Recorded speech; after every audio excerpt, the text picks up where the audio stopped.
Thank you, Chairman Alexander, Senator Murray, and distinguished committee members for the opportunity to speak today. Good morning, everyone. As was stated, my name is Ethan Lindenberger, and I'm a senior at Norwalk High School. And my mother is an anti-vax advocate that believes vaccines cause autism, brain damage, and do not benefit the health and safety of society, despite the fact such opinions have been debunked numerous times by the scientific community. I went my entire life without numerous vaccines against diseases such as measles, chickenpox, or even polio.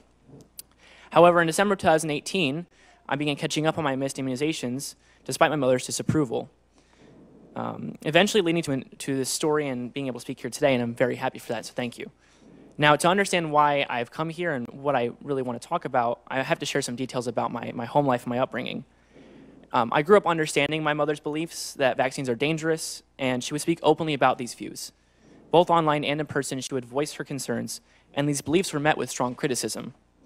Over the course of my life, seeds of doubts were planted and questions arose because of the backlash my mother would receive, but over time that really didn't lead anywhere. Now, it's important to understand that as I approached high school and began to critically think for myself, I saw that the information in defense of vaccines outweighed the concerns heavily.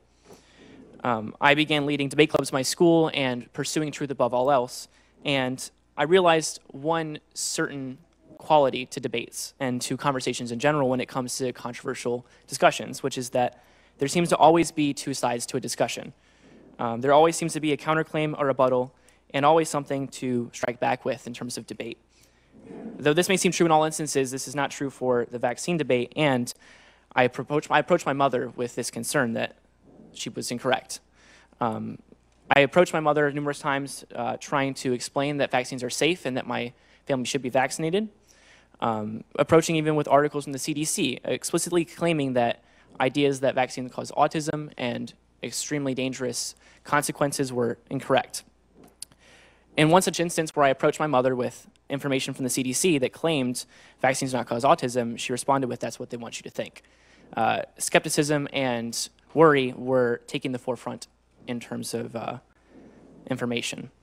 Now, conversations like these reaffirm that evidence in defense of vaccines was, at least on an anecdotal level, much greater than the deeply rooted misinformation my mother interacted with, and that's what I want to focus on today. To combat preventable disease outbreaks, information is, in my mind, the forefront of this matter. My mother would turn to anti-vaccine groups online and on social media looking for her evidence in defense rather than health officials and through credible sources. This may seem to be in malice because of the dangers that not vaccinating imposes, but this is not the case, as my mother came in the sense of loving her children and being concerned.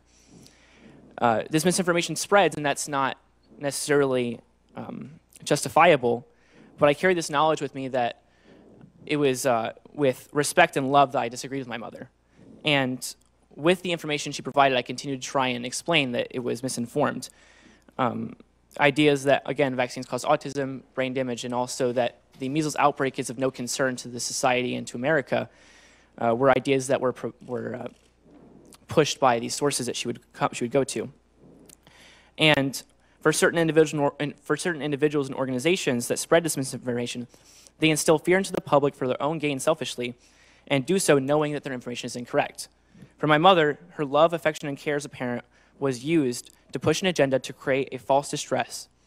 And these sources which spread misinformation should be the primary concern of the American people. Although change is already placed, more strides can be done. Almost 80% of people, according to the Pew Research Center, turn to the internet for health-related questions. I further explain some more statistics and evidence in my written testimony.